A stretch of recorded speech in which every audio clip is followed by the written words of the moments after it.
Definitely. Know when we're ready. I just set my phone right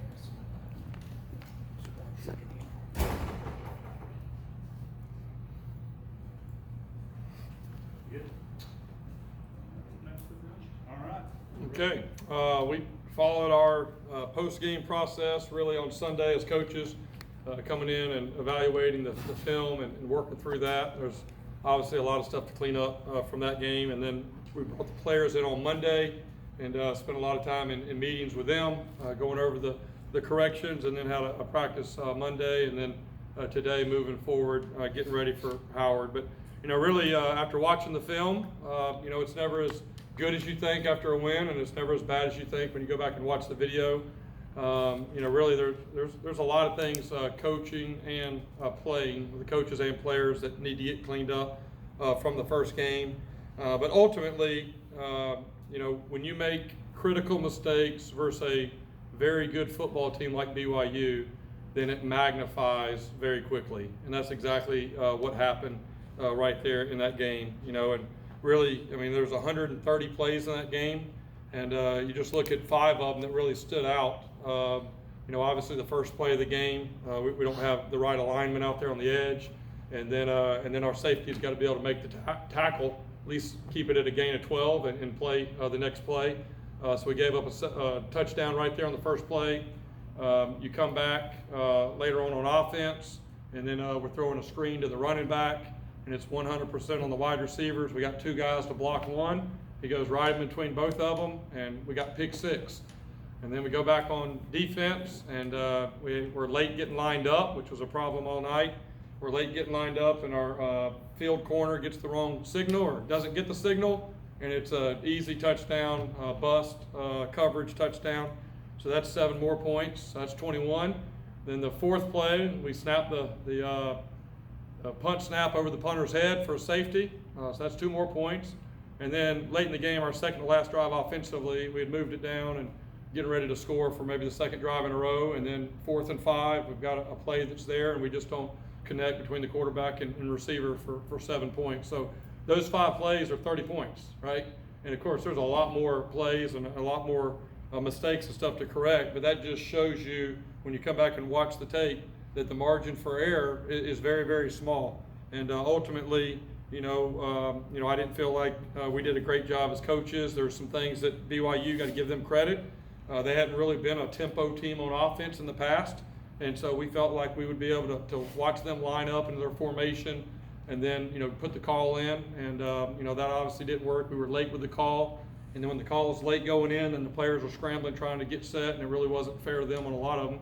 So some of the misalignments was on us for being late with the call coming in, dealing with the tempo. So that's something we'll continue to see tempo because that's on tape.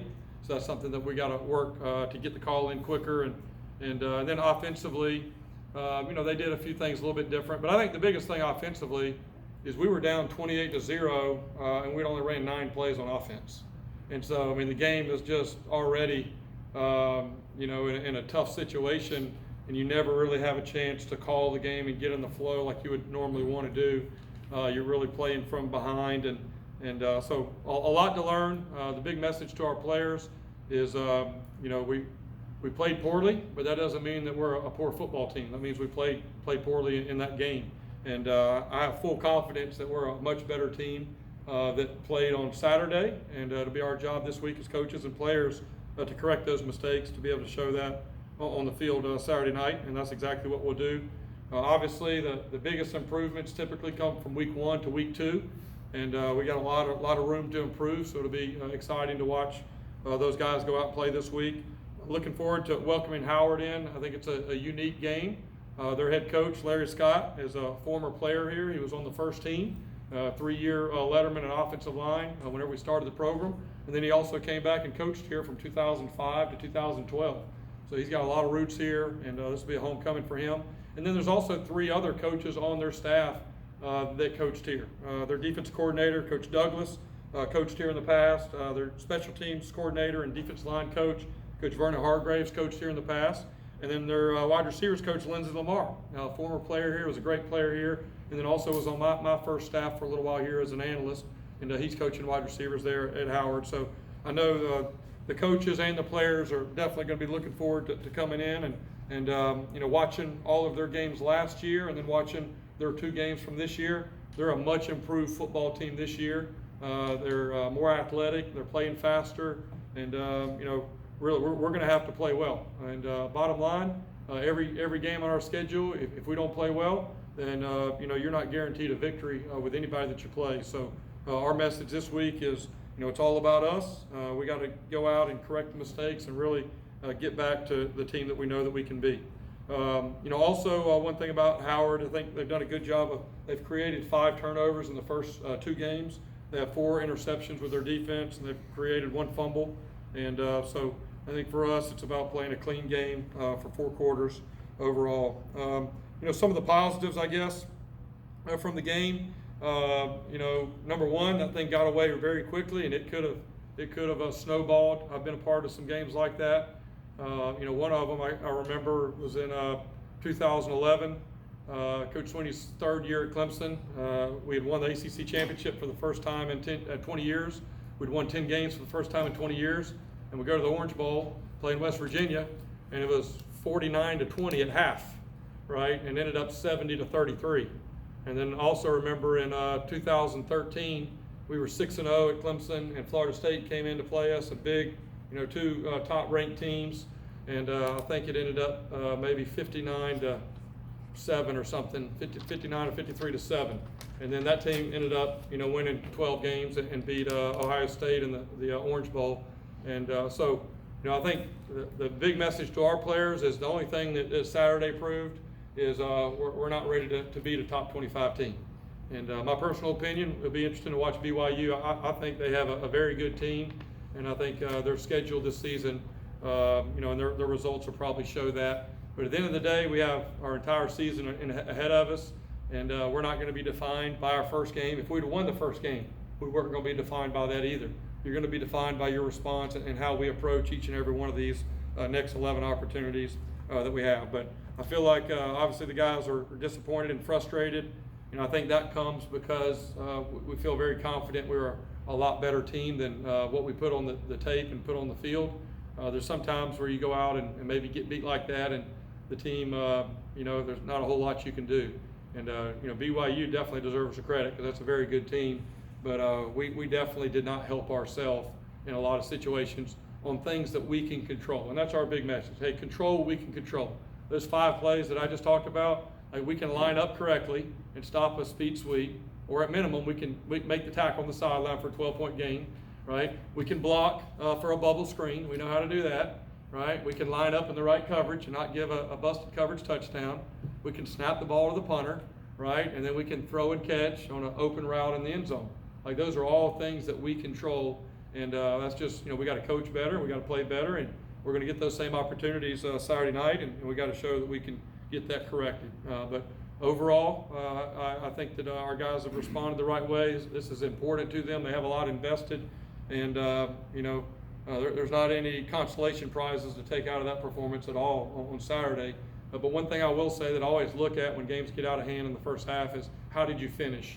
Did the guys give up and throw in the towel, which is very easy to do? And our guys didn't do that. I think we outscored them 14-12 there in the second half. And so that was a positive. Also, the middle 8 that we talked about, we did a good job in the middle 8. I think it was 14-3 in the middle 8, scoring there. I thought the 4th and 1, 4th and goal at the 1 right before half, where everybody knows, hey, here we go, we're going to run the ball. For our guys to be able to go out and execute that versus a good defensive line and defensive front, that was a positive. And then, I felt like overall, I know Gary had a couple throws that he would like to have back. But overall, watching the video, I was probably more pleased with Gary's performance watching the tape than maybe I was standing on the sidelines of the game. Going back and watching it, I think he was 17 of 30. And we had 5 drops, that our receivers should have had. I mean, every ball is not going to be perfect when you're back there throwing with pressure in your face. You touch it, you catch it. That's our mentality at wideout, and so we can do a better job there. But we had 5 drops, and then we had the 1 interception by the wideouts not blocking. That's 6, right? So now all of a sudden it looks a little different. 23 of 30, 76% completion, and that's really what we've seen from him and our guys, throughout our scrimmages and practice. So a lot of work to do, but really not far off from being where we need to be. And the great thing about it is we get to play here in a few days. You know, that's the hardest thing of the off season is you just have so long that you're waiting for one game. But now that you're starting the season, you know, you're ready to go back to work, 4 good days of practice, and then go play and get this taste out of your mouth. So with that, I'll open it up for any questions. Coach, 2 questions. A loss is never easy, but when moving on from a loss, is it easier, and that's probably a bad word, to move on from Brigham Young, where you're not replaying every play, or from Central Florida last year, where every play you looked at and said, hey, if we'd have done this, we'd won the game? Yeah, I don't really see a difference in that. I think our guys, I mean, it hurt because, I mean, we put everything into this game, and obviously it didn't look like that by our performance, but we did. I mean, we talked about this the entire off season, and we put in a lot of work, a lot of practice, a lot of preparation. Obviously, it didn't carry over, but I mean, it hurt for our guys because they know that you know, we did not compete as well as we could have. So I don't know if there was really a difference from that. You know, the only difference maybe be that, you know, at the end of the game you end with, or end of the season you end with a loss. You got to wait, you know, 236 days before you play again.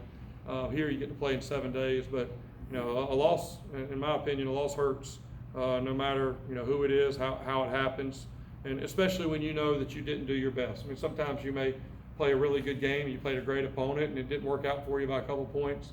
But that wasn't this situation. We didn't play anywhere close to our potential.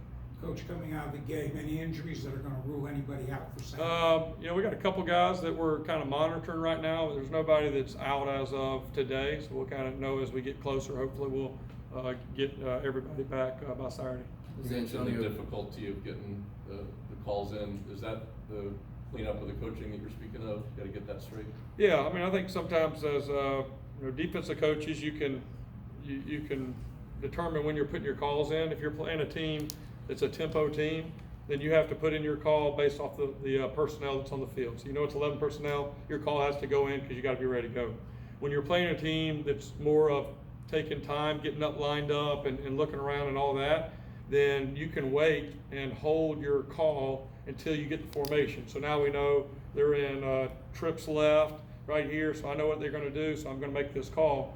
And so, you know, our plan going in, because they really had not been a tempo team in the past, our plan was to let them line up and try to get the perfect call for that formation.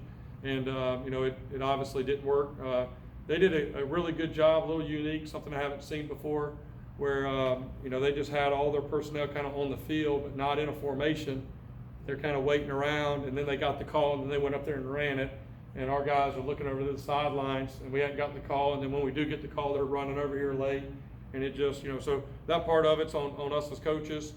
We tried to, you know, improve that as the game went, but obviously the game kind of got away from us pretty quickly. But you know, we're going to see plenty of tempo, and when we go against tempo out here, I think it's just maybe the overall game plan of how we were going to get our calls in and all that versus them was something that have reevaluated and cleaned up. Was Antonio Greer one of those guys that was out last week? And yeah, he's been battling a hamstring. We didn't know if he was going to be able to go at all. I think he was able to play about 21 plays, and then probably could have played a little more by that time where the game was. We didn't want to continue with him out there and have a chance to lose him for 5 or 6 weeks. So he was able to play without injuring it any further. But he'll kind of be day to day here for the next week.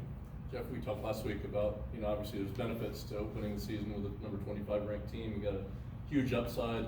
There's also benefits to having teams you can handle more easily. Where do you sit on that? Obviously you're playing a tough opening schedule. For this team, kind of how do you manage the give and take of that? Yeah. Well, first of all, your schedule is your schedule. So you really don't spend a whole lot of time. You say, hey, this is what it is, and we got to go do it. I mean, I told our guys before the season started, I said, hey, 2 things can be true. One thing is we're a better football team than we were a year ago. Obviously, we didn't show that on the field Saturday, but we will. The other thing is we play a very difficult schedule. I mean, 3 of our first 4 games, we're going to be 2 touchdown or more underdogs. So just because you're a better team, when you play better teams, you've got to play very, very well in those games. And but I think for us, you can look at it one of 2 ways. You can look at, man, I wish we didn't play this, that, and the other, and could get confidence and play a little bit better and all that, but then you're going to get to conference play, and you're eventually going to learn those lessons. So it's better off right now to go ahead and let's learn those lessons. That, hey, if you don't play well, you don't do your job versus a very good team, then there's a bad result on the other end. Because as players and coaches, you learn from previous experiences. So there's no doubt that it's a challenge mentally for the players, but it's one that we have to work through. And at the end of the day, it's kind of like I think some of the best high school teams choose hard non-conference games. And they may lose a couple of those, but they know it's going to prepare them for the playoffs, down the road. And so, for our schedule, again, it's a challenge, but we're going to be a better team this Saturday because of what we went through. It's not fun to go through. It's not enjoyable, but that's kind of where we are right now in the process. Kind of like I mentioned, 2 of those games there at Clemson. Like when you watch Clemson play last night, you don't really remember the West Virginia 70-33 and the Florida State 56-7. But that was part of the process that it takes to get there, right? And it's learning. And the good news is it's early in the season, and we got a lot of football ahead of us.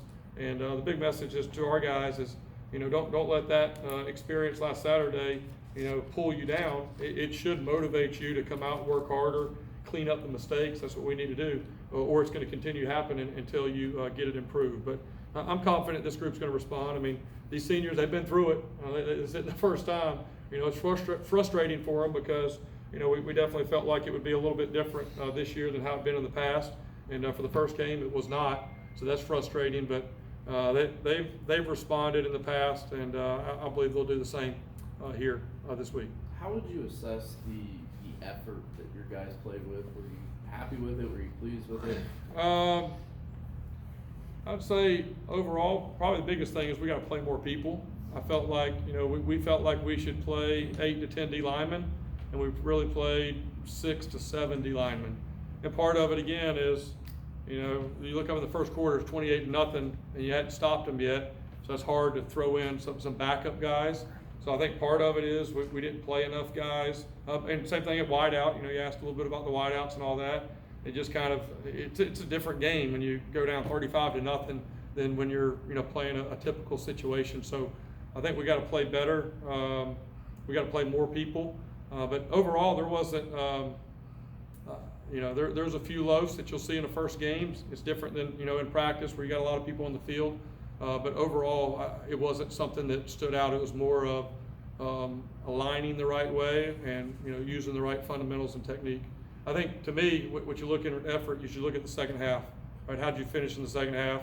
And we finished 14-12 in the second half. I mean, they were running their offense. They weren't just sitting there handing it off on dives the whole fourth quarter.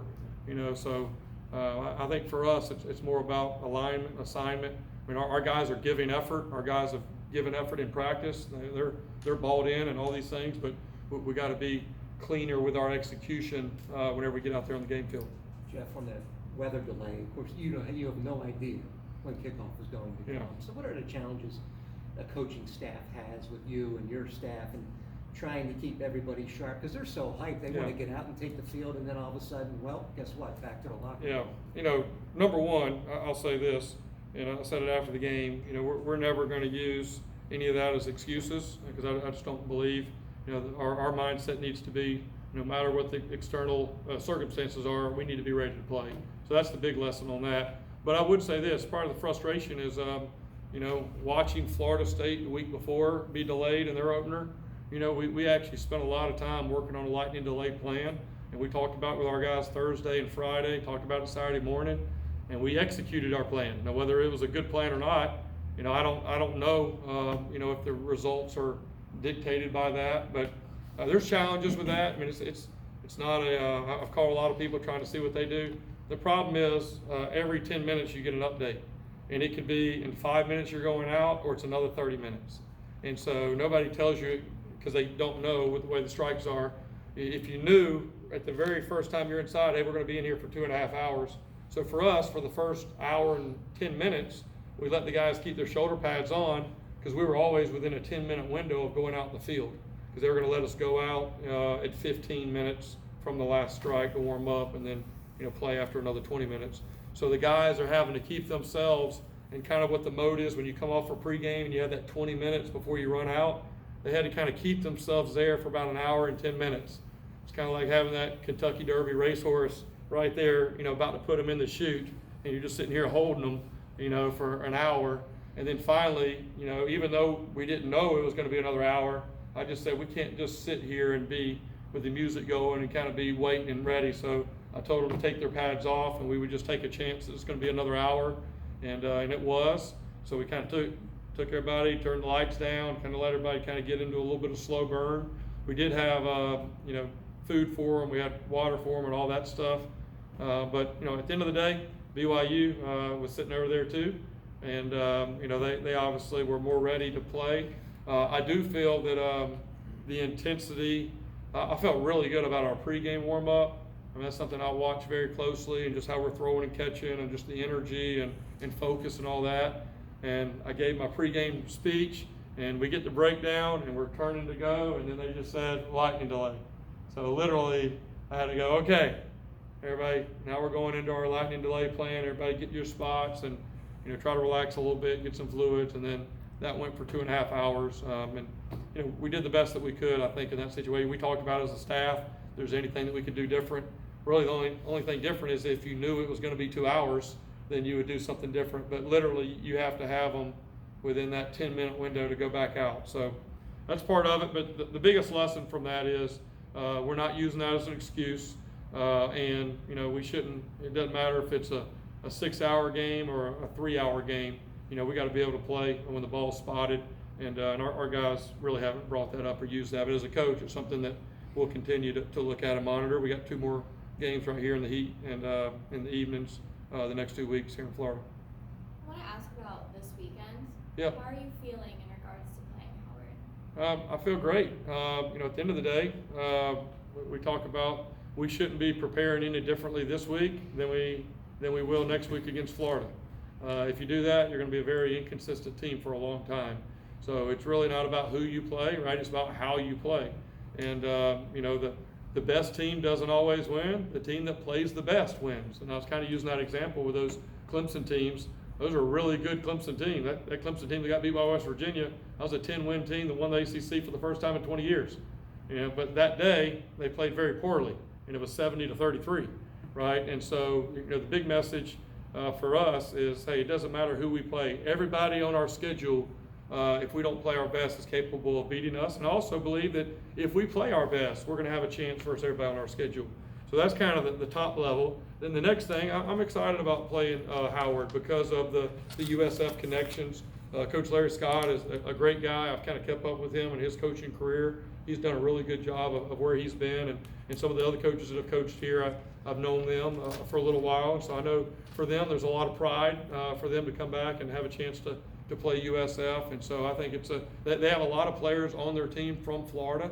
So I know their guys will be excited. Some of our players know some of their guys. And so I think it's a good thing. And, you know, but for us, kind of where we are right now this early in the season, you know, it really should not matter who we're playing. We got a lot of stuff we need to clean up, kind of looking in the mirror at ourselves. You know, last week you talked about you're curious of what does BYU's best look like versus our best. Yeah. And I mean, the way you described, you know, I think you described them as a well-oiled machine. I'm guessing you think that was pretty close to their best. Yeah, and, I mean, you not close at all. Yeah, obviously Coach Sataki knows his team better than I do, but I was very impressed. They were probably a little bit better than maybe what we expected. I mean, we knew they were a good team, but I think that's just a really strong compliment. They were a well-oiled machine. Their offensive line, very big, very physical. I think they're a favorite this week against Baylor, who has everybody coming back after winning the Big 12 last year. So I think we're going to look back at the end of the year, and they're going to be one of the best teams that we played all year. I think they're probably head to another 10-plus win season. And so I don't know if they played exactly their best. I know they had one drop ball, maybe a couple plays here and there. But I do know that we didn't play anywhere close to our best. I'm confident in that, and that's probably what made it as frustrating as it was for us on Saturday. But also gives you the optimism. I've been a part of some of those games where there's not a whole lot of things you can fix. It just kind of, you play it 10 times, it's going to finish that way 10 times. This is not one of those situations. This is not one of those teams. So for us, you know, we feel very confident if we can clean some things up, that we're going to be able to play a lot better and be able to have the season that we all want to have. All right, thank you all. Thank you. Appreciate it.